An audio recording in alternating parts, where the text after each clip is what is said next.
It's time to talk the first cycle of Animorphs, books 1 to 5.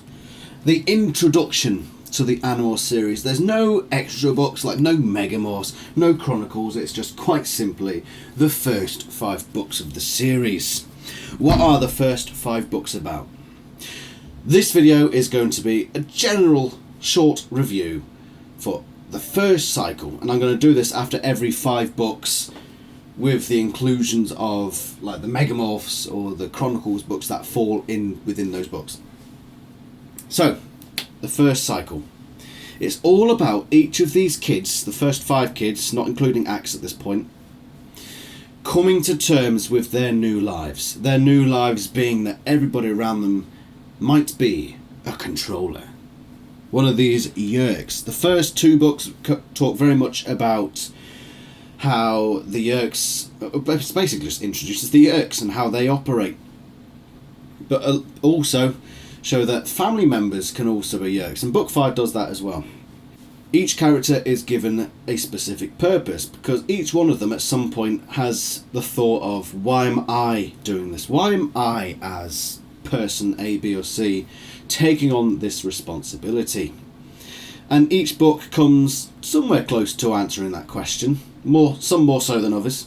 Jake and Marco, very similar, because both of them have immediate family members who are members of the Yeerk Empire. Marco's is Visser 1. Jake's is Tom, who I don't think we even have a a rank for him. He's certainly not the same rank as he appears to be in the TV series, where Jake's brother is apparently one of the head honchos of the Yeerk Empire. Here he just seems to be another Yeerk, really. I think maybe in the next book, The Capture, we get some insight as to Tom's Yeerk's ranking within the lot, but for now he's just your average everyday Yeerk. Rachel finds out that one of her old friends is suffering. This girl thinks that her family no longer loves her, but her parents have been stolen from her. So it's quite similar to Jake and Marco's predicament, but Rachel's looking more in an outsider's perspective sort of way. Less personal. More about how it affects other people with other families. Tobias, he's always been a fan of the Andalites. That's including the TV show as well, but let's just stop talking about it. The TV show doesn't exist, it's not canon. Tobias and Cassie have an even less personal reason than Rachel for saving the world, as they would put it. Tobias sees the predator-prey thing, and he sees that the way that humans are being predated upon is unnatural and shouldn't be happening. At least that's the way I see Tobias going. It's a pretty weak reason. And then you've got Cassie, who, I don't know, she doesn't like global warming. I don't fucking know. Cassie. So each of these characters has been given their reason to fight, whether that reason's good or that reason's a bit iffy. Let's talk about good and evil. Because one of the things that Animorphs does really well as we progress is to establish that black and white is a rare thing. That mostly it's just a big grey mush in the middle. But so far in these first 5 books, as we concentrate solely on the purposes of these characters who, so far, are good guys, we don't see the nuances of the Andalites, of the Yeerks, of the Hork-Bajir, of the Taxxons. We don't get any of those nuances. We're concentrating on these characters and trying to give the audience a reason to get behind them and cheer them on. Which means you're going to get the good and evil paradigm. That will change later on, but for now it's firmly in place. There's very few cracks in the good-evil paradigm of Animorphs so far. Yeerks evil, Andalites good, Animorphs heroes. That's what we have at this point. Moving on from that, we have our new character, that is Aximili Escruth Istil, Prince Elfangor's younger brother, and he is an instant classic. We've seen him at the end of book 4 and throughout book 5. And though we haven't really gone into his character much, we've been introduced to him, he's interacted with the other characters, and they've tried to blend him into their group. With limited success so far. but he's been introduced, and we shall see much more of him as we go forward, and he is fantastic. Vice Principal, is it Assistant Principal or Vice Principal? I don't know. We'll just call him Chapman at this point. So Chapman is in a key role. He's one of the head yerks at this point. Now, as another thing, as we it's always as we progress through the series, Chapman's role will diminish.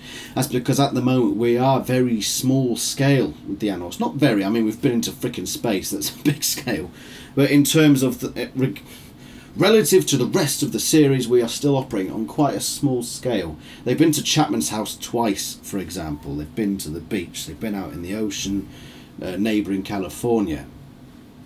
Chapman has played a big role so far, but he's only what Vista 3 would call a lieutenant, or as you Americans would say, lieutenant.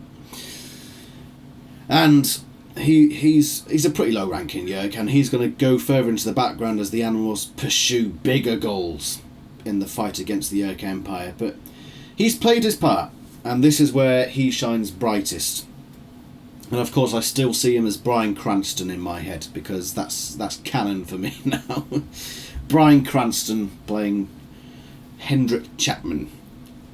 Vista 3 started off quite intimidating, killed Prince Elfangor, but very quickly lost that intimidation factor, and that's not going to get better as we go throughout the series. Vista 3's character has appeared in every book so far and has been an absolute cluster. And he's already lost that intimidation factor with me. He's possibly the worst part of each book so far. He really is. And it's a shame, really. I hope when more media comes ahead, like the movie, that he's used more sparingly so that we don't have this loss of intimidation. And I hope they use the perfect actor for him as well and just get rid of some of his more incompetent moments. Radar Gate and Key Gate. So in these first few books, we've established that Animorphs don't need keys, and we've also established that they don't need to have a fucking clue how sonar/radar work. That's just by the by, and hopefully that will end now with this cycle. So let's cover the best and the worst of Cycle 1. Let's go for the best cover. So we've seen all the covers for these books. Which is the best and which one is the worst? Well, I can tell you which one the worst is. I don't think there's much question that the book cover to the first book was the worst. They use too many different faces. It is just the head. Margot's picture looks weirdly blurred and lacking in the right tones, and the lizard CGI is pitiful, and it's just awful. For a first book, you want it to be good. The best one is the very next one, The Visitor. I think this is the only time where it's been done artistically. When I say artistically, I mean like painted and drawn, rather than just computer generated. And I think it looks alright. It doesn't stand out from the background very much, but I still think they pull it off quite well. And excuse me, the other three are just pretty bang average as far as the series goes. Although I will say special mention, book 5 I think is it's at least one of a very few books that have alternate covers. It could be the only one I'm forgetting. I'll find out as we go throughout the series. Best book versus worst book in this particular cycle. Let's go for the worst first. Obviously, I've given these books scores, so as long as you've watched all these videos of the Animorphs reviews, you should know where these are going to land. Book 3 is the worst. I gave it a 7 out of 10. Some really good stuff in there, but let down by the start and the end. And the best book, rated 10 out of 10, is The Predator. So many huge moments in this.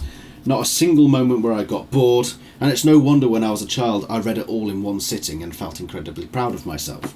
Best and worst characters. Again, if you've watched my reviews, you should know by this point. Worst character, Cassie. Best character, Marco. Marco's character was developed stunningly, and not only in his own book, but in the books preceding that. He's been given such a nuanced character already. On the opposite end of that particular spectrum, we have Cassie, who is still at this point verging on being a Mary Sue. She's always saying the right things, she's always doing the right thing, she cares so much about the environment. And she's got no flaws really. FLAWS, flaws. She's not missing physical flaws. She's not very developed at this point. And she's had her own book, which was her opportunity to develop, but no, she isn't very developed at all, and it does hit hard. I hope to see more development from Cassie as we proceed throughout the series. Right, best moment and worst moment. Worst moment, the end of book 3.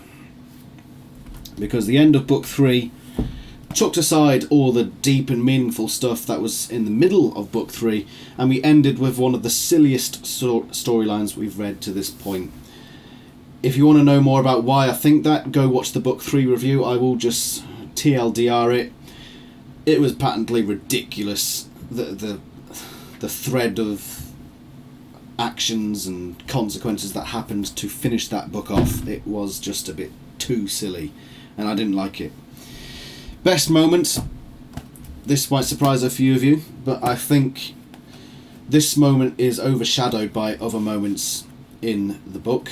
So it's a section from The Predator, and for the brilliant character interaction, character development, and foreshadowing for how they interact in the future, the scene with Jessica in The Predator is my best moment of the first cycle. So the moment where this girl barges into Rachel, who's all groggy and tired because they've just morphed ants and they're all fucked off. Rachel turns around and starts pounding on her, and Marco jumps in, saves them, and then in Vice Principal Chapman's office says it's because they fancy him. Brilliant stuff. Love that bit, and that is my best moment. So what's the average rating for this cycle? I'm doing this mathematically, so I'm not just throwing a thing out there. I've taken all the ratings from these 5 books and taken an average. The average rating for this cycle is 8.2, rounded down to 8. So for the first 5 books, 8 out of 10. Pretty damn good stuff.